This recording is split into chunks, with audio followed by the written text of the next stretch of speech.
Andai dipisah lagu dan irama, lemah tiada berjiwa, hampa.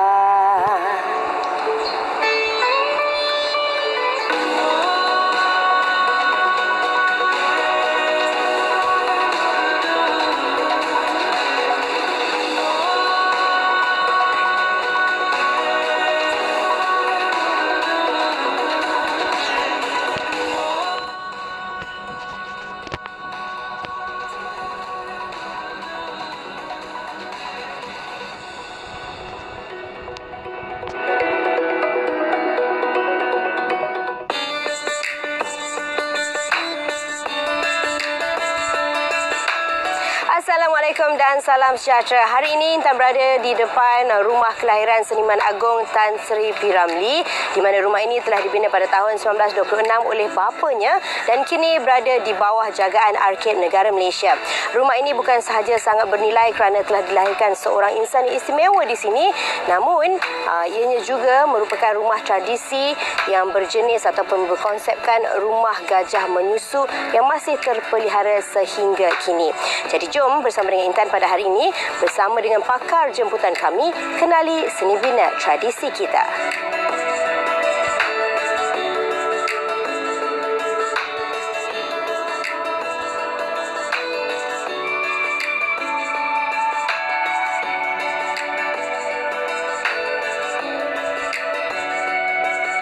Baiklah, sekarang ni Intan bersama dengan Encik Muhammad Syariman bin Shaha, Pengarah Arkib Negara Malaysia Cawangan Negeri Pulau Pinang.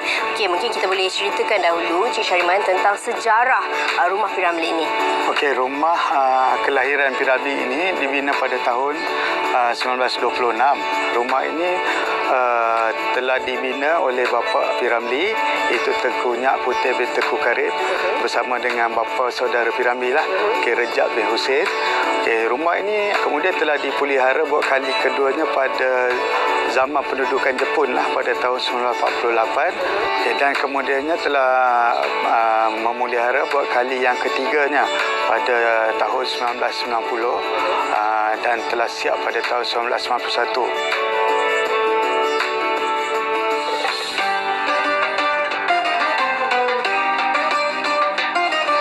Rasional dan adaptasi kehidupan masyarakat mempengaruhi kesenian susun atur.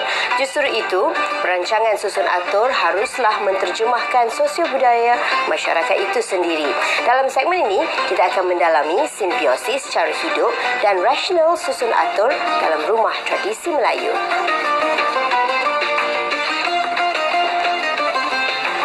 Baiklah, sekarang ni kita dah pun berada di dalam ruang rumah kelahiran P. Ramlee, Cik Syariman. Jadi mungkin Cik Syariman nak cerita tentang susun atur dan apa sebenarnya yang dipamerkan kat dalam ni?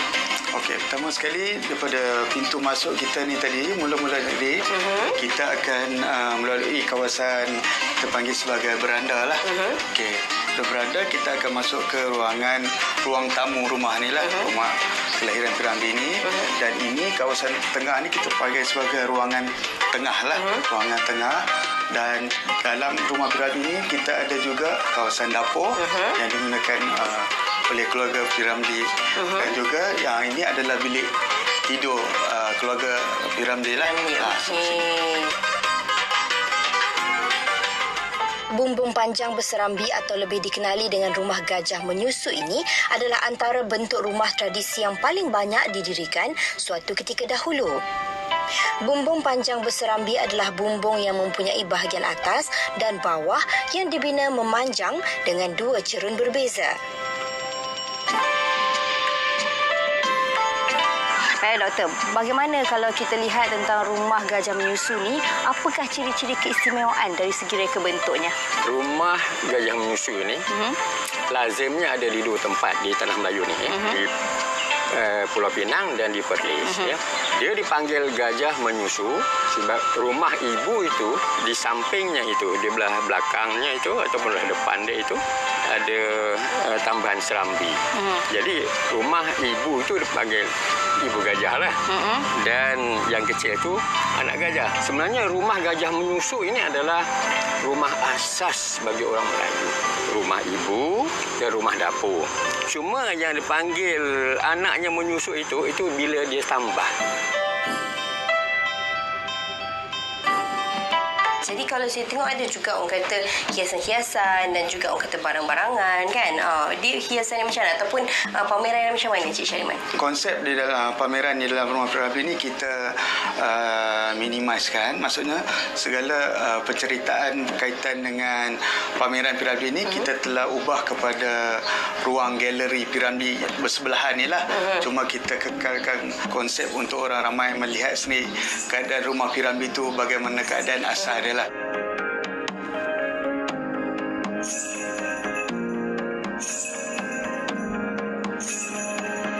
Reka bentuk yang agak ringkas serta lebih praktikal khususnya untuk penambahan ruang membuatkan rumah berbentuk begini menjadi pilihan masyarakat dahulu. Rumah Gajah Menyusu ini adalah antara rumah asas. Di tempat lain dipanggil rumah bujang. Di Perlis dan Pulau Pinang ini dia dipanggil rumah Gajah Menyusu. Nah, sebenarnya dia kalau ikutkan kelompok asas dia adalah rumah bujang. Sistem rumah tradisi ini membolehkan penambahan yang mudah dan sistematik antara rumah ibu kepada rumah gajah menyusu dan ruang anjung. Reka bentuknya menggabungkan, menampakkan kiasannya seperti anak gajah sedang menyusu mak dia.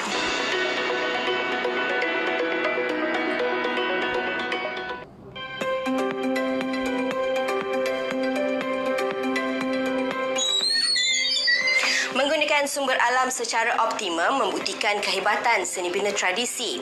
Kesenian kaedah pembinaan lama juga menitikberatkan penggunaan sumber sedia ada bagi membina rumah-rumah tersebut. Rumah-rumah ini juga mempraktikkan kaedah pembinaan lama yang mana tidak menggunakan paku melainkan pasak dan tanggam bagi mengukuhkan binaan mereka. Dalam segmen ini, kita akan menyaksikan bagaimana kehebatan seni pertukangan Melayu lama.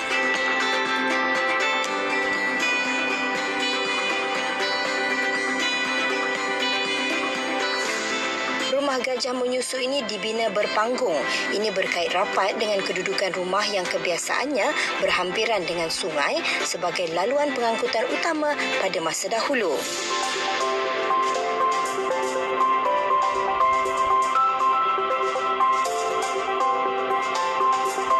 Seperti juga rumah tradisi Melayu yang lain, penggunaan tanggam dan pasak adalah kaedah pembinaan yang digunakan yang juga secara tidak langsung membolehkan rumah ini dibuka dan dipindahkan ke lokasi lain tanpa menjejaskan bentuk atau keutuhannya.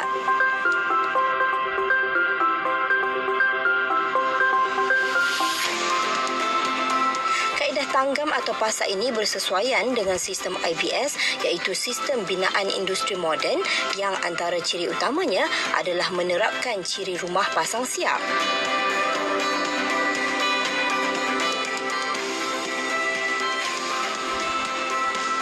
Rumah ni adalah keperluan manusia yang ketiga. Selepas makan, pakaian dan tempat tinggal. Tapi sebabkan orang Melayu ini dia sangat arif, sangat pandai membuat rumah. Jadi dia menggunakan kearifan batan, kearifan tempatan dia itu untuk menghasilkan satu hunian yang sangat hebat. Dari segi kemasyarakatan kita tengok. Orang Melayu ini, bila anak dia lahir saja, dia akan tanam pokok. Bila anak ni membesar, pokok itu juga membesar. Bila anak ni sudah kahwin dan nak buat rumah, itu adalah satu harta dia yang dia boleh kerat, potong dan dijadikan kayu untuk buat rumah. Itu untuk binaan asas rumah. Bila keluarga dia sudah bertambah, dia ada maknanya dia memerlukan ruang yang lebih besar. Bagaimana dia akan tambah satu modul lagi. Rumah Gajah Menyusu dia tidak berpeluang untuk membesar lagi. Sebab kalau dah ditambah, dah nama dia bukan Gajah Menyusu lagi dah.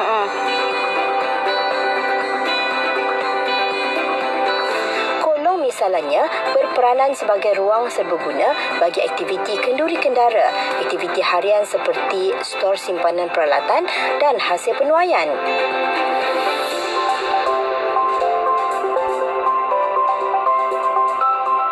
Manakala di musim tengkujuh yang selalunya berlarutan sehingga berminggu-minggu, kolong merupakan tempat penting bagi tujuan pengeringan pakaian dan juga tempat pembaikan jala bagi nelayan yang tidak dapat turun ke laut.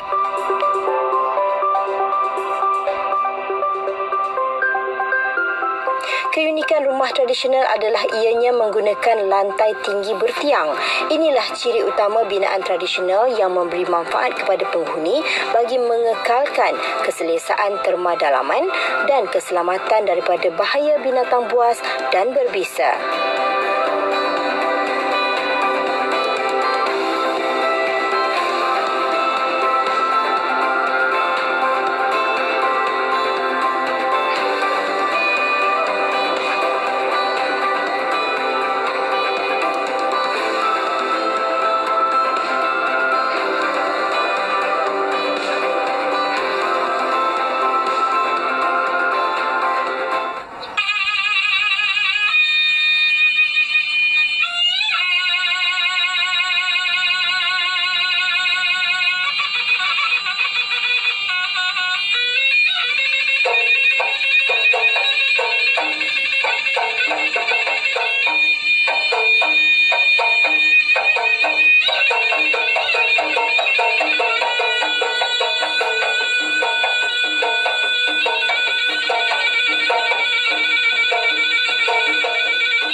Kesesuaian antara rumah dan iklim serta pelbagai elemen semula jadi yang lain amat penting bagi memastikan ketahanan binaan.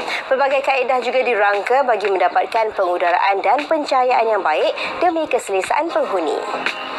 Ini satu yang menarik lagi mengenai kemasyarakatan orang Melayu. Bila orang tua dia sudah meninggal, rumah-rumah ini akan diagih-agihkan kepada anak-anak dia. Rumah ini akan berpindah. Di seberang sungai. Dibawa guna sampan, guna kereta lembu ke apa. Dia bina balik.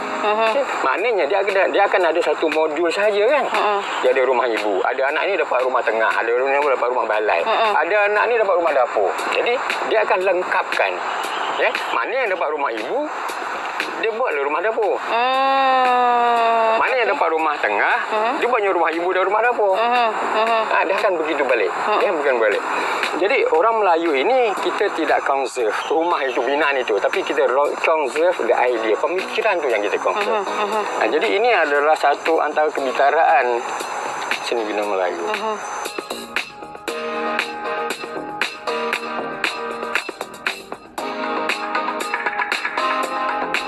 Dari segi pengudaraan dan pencahayaan, sebagaimana tipikal rumah-rumah Melayu di Malaysia, semua rumah Melayu secara umumnya mempunyai pengudaraan yang baiklah.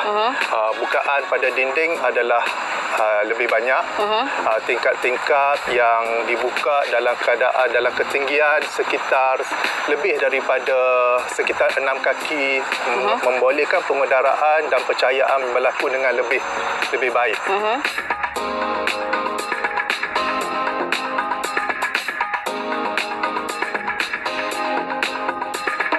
Satu lagi berkenaan dengan rumah gajah menyusu ni, dia seolah-olah tambahan. Kadang-kadang mungkin dari segi pencahayaan dia menjadi lebih baik kerana kelebaran dia adalah lebih kecil berbanding dengan rumah utama. Sekitar mungkin 20 kaki, menyebabkan unit rumah ini, sambungan ini mempunyai pengudaraan dan pencahayaan yang baiklah. Yang lebih baiklah. Ruangan dapur ni yang specialnya kalau orang ramai datang melihat ni, dia ada lubang khas di situ untuk membasuh tangan atau membasuh pinggan kan. So air tu aliran air di bawah tu kan. Di samping juga menggunakan periuk tanah lah. Zaman dahulu guna periuk tanah untuk memasak lah.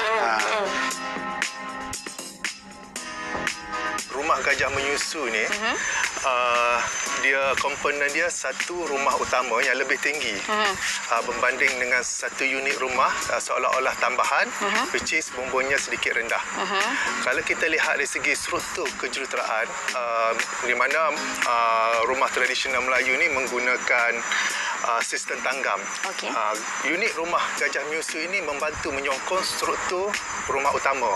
Itu dari segi kejuruteraan, dari segi struktur kekuatan bangunan lah.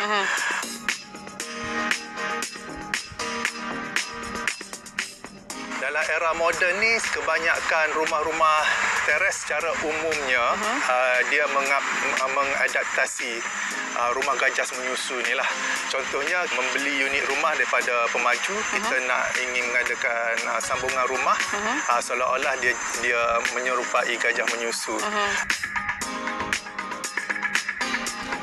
Ukiran di rumah tradisi berkait rapat dengan kedudukan atau status penghuninya, iaitu bagi pemilik yang berstatus tinggi atau kaya, ukiran yang ada pastinya lebih halus dan mahal berbanding rumah yang pemiliknya masyarakat biasa. Namun begitu, fungsi pengudaraan tetap dititik beratkan dengan bukaan di atas tingkap dan pintu serta binaan berpanggung yang membolehkan kemasukan udara daripada luar ke dalam rumah dan sebaliknya. Rumah tradisional mempunyai pengudaraan yang lebih banyak. Sambungan rumah tersebut pun mempunyai ruang bukaan yang lebih besar. Masa kini rumah moden kadang-kadang sambungannya tanpa pengudaraan yang besar, tidak punya pengudaraan yang baik dan menyebabkan kekangan pengudaraan kepada rumah utama tersebut. Contohnya rumah teres lah. Rumah teres kita melakukan tambahan di belakang, menyebabkan ruang asal rumah tersebut menjadi sedikit gelap dengan pengudaraan yang kurang baik lah. Bumbung cerun bertingkat berfungsi bagi menyalurkan udara panas keluar melalui rongga di antara bumbung atas dan bawah. Rongga ini membantu membenarkan peredaran udara panas yang terperangkap keluar di ruang bumbung melalui kaedah kesan timbunan. Penggunaan bahan binaan ringan seperti atap nipah membantu menyejukkan bahagian atas bumbung kerana atap nipah mempunyai kapasiti terma yang rendah. Bahan ini tidak menyimpan haba dan menyejukkan serta merta apabila hari semakin redup. Dari segi keistimewaan rumah gajah menyusu dalam reka bentuk rumah tradisional Melayu ada beberapa faktor lah. Salah satunya dari segi struktur bangunan tersebut dia menyokong kepada rumah utama yang lebih besar. Pengudaraan dan juga pencahayaan, biasanya rumah gajah menyusu ni mempunyai pengudaraan dan pencahayaan yang baik, di mana mempunyai bukaan yang luas lah pada pintu dan juga tingkap bangunan dan juga ukiran pada sekeliling bangunan pada dinding kayu tersebut.